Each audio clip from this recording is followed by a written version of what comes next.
père de l'Église, évêque d'Antioche et martyr. Aujourd'hui, c'est saint Ignace d'Antioche. On va découvrir son histoire et les enseignements qui continuent d'inspirer les chrétiens du monde entier. Alors Ignace, il est né en Syrie au 1er siècle, enfin ce qui est aujourd'hui la Syrie.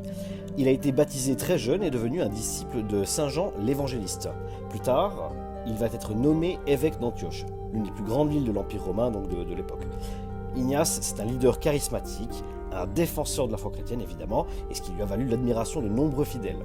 Cependant, sa foi allait être mise à rude épreuve.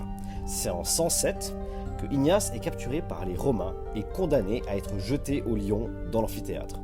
Lors de son voyage à Rome, où il devait être exécuté, Ignace écrit 7 lettres qui sont aujourd'hui considérées comme des textes majeurs de la littérature chrétienne. Dans ces lettres, Ignace exhorte les chrétiens à rester fidèles à leur foi, même dans les moments les plus difficiles. Il écrit également sur la nature de Jésus-Christ et l'importance de l'unité de l'Église.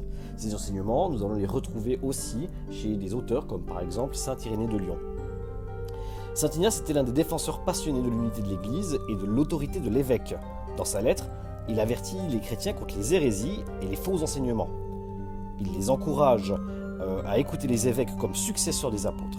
Il a également écrit sur l'Eucharistie, affirmant que le pain et le vin consacrés étaient réellement le corps et le sang de Jésus-Christ.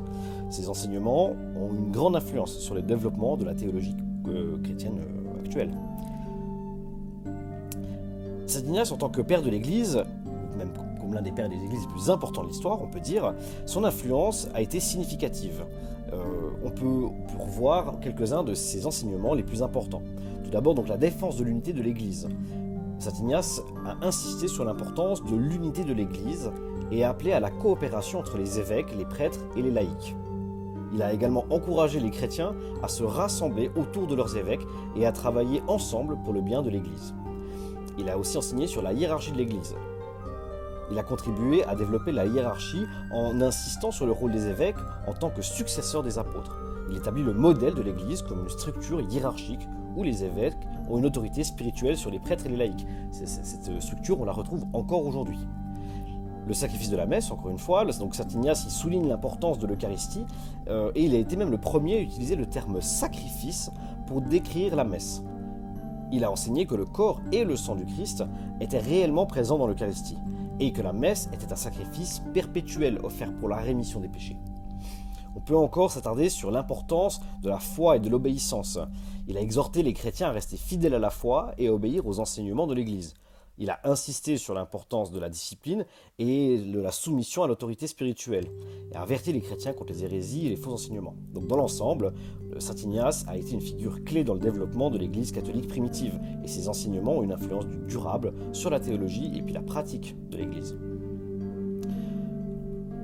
En conclusion, on pourrait dire que saint Ignace est un exemple inspirant de foi et de courage pour les chrétiens du monde entier. Sa vie et ses enseignements continuent de nous aider et de nous guider aujourd'hui, alors que nous recherchons à être des disciples fidèles de Jésus-Christ. Il sera mis à mort, jeté au lion vers l'an 110, et on lui connaît cette phrase célèbre « Je veux être le froment de Dieu, moulu sous la dent de la bête ». Prions. Au nom du Père, et du Fils, et du Saint-Esprit. Saint Ignace, nous te demandons de prier pour nous, pour que nous puissions suivre ton exemple de foi, d'humilité et d'obéissance. Nous te demandons de nous aider à comprendre l'importance de la hiérarchie de l'Église et de nous donner la force de nous soumettre à l'autorité spirituelle de nos évêques et de nos prêtres. Nous te demandons également de prier pour nous dans notre vie quotidienne, afin que nous puissions rester fidèles à la foi et obéir aux enseignements de l'Église, même dans les moments de difficulté. Saint Ignace, prie pour nous pour que nous puissions avoir le courage et la persévérance de rester fermes dans notre foi et de témoigner de l'amour de Dieu envers tous les hommes.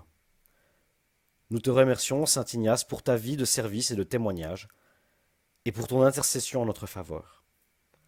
Nous te prions de continuer à prier pour nous et pour l'Église, et de nous aider à grandir dans notre amour pour le Christ et pour son Église. Amen.